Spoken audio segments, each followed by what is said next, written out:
Hello, welcome my page अभिनव बरेली का। मैं अभिनव शर्मा इस समय हूँ श्री शिव मंदिर बड़ी बमनपुरी नाथ नगरी बरेली धाम में। और हमारे सामने आप अभी दर्शन कर रहे हैं हमारे लालजू के, हमारे ठाकुर जी के, हमारे गोविंद के, जिन्हें अक्सर लड्डू गोपाल के रूप में आप देखते हैं। वही लड्डू गोपाल जो भाव की सेवा ग्रहण करते हैं।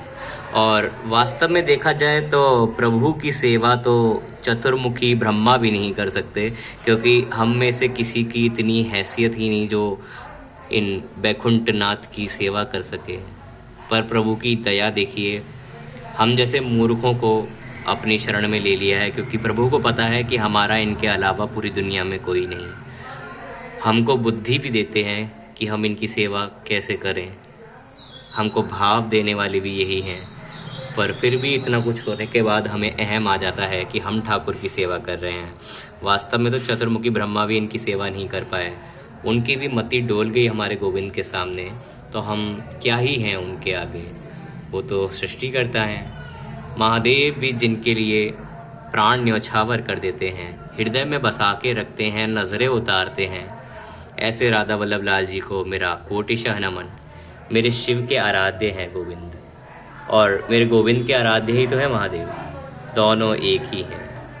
पर यहाँ बात अभी गोविंद की करेंगे कि हमारे लालजू इस समय हमारे सामने हैं, तो इनकी बड़ाई जितनी करी जाए उतनी अच्छी है। प्रभु की जितना सेवा की जाए उतनी कम है। वही ठाकुर हैं ये जो विदुर के यहाँ विदुरानी के हाथों केले का छिलका खा जाते हैं केवल भाव से, दुर्योधन के 56 भोग ठुकरा देते हैं, क्योंकि हमारे ठाकुर को ना अहम और घमंड अभिमान नाम की चीज़ बिल्कुल पसंद नहीं है।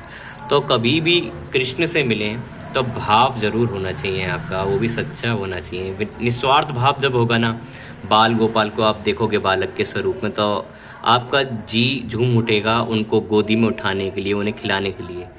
दुनिया का क्या, दुनिया तो हमें पागल कह सकती है कि ये क्या कर रहा है, अरे गोविंद के साथ क्या कर रहा है, अरे ये गोदी में लाके। हो सकता है आपकी मजाक भी उड़ाए, आपके मित्र जो बनते हैं वो भी कहें कि अरे तू मूर्ति के साथ क्या कर रहा है। पर वास्तव में ये केवल मूर्ति नहीं है, ये साक्षात कृष्ण है, ये कोई धातु नहीं है, ये हमारे गिरधर लाल हैं। वही गोविंद हैं जिन्होंने 7 वर्ष की उम्र में गिरिराज जी महाराज को अपनी कन्नी उंगलियां में धारण किया था। तो हमारा सौभाग्य कि मथुरा नरेश हमारे साथ हैं, फिर डरने की क्या बात है। गोविंद की लीला अपरंपार है। बाकी अपने ठाकुर से जुड़े अनुभव आप भी अवश्य शेयर करिए। और हमारे गोविंद के आने की कथा मैं बाद में बताऊंगा।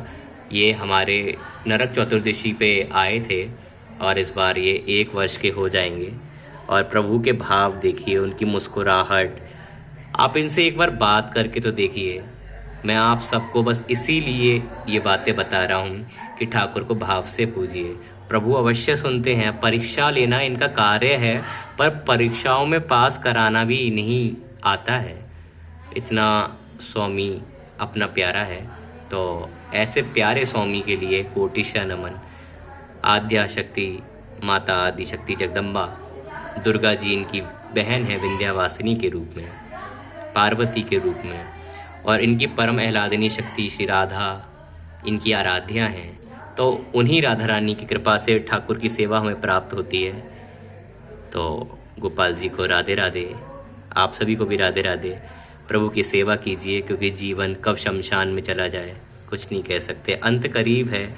हरे राम राम राम हरे हरे, हरे कृष्ण कृष्ण कृष्ण हरे हरे। राधे राधे सभी को।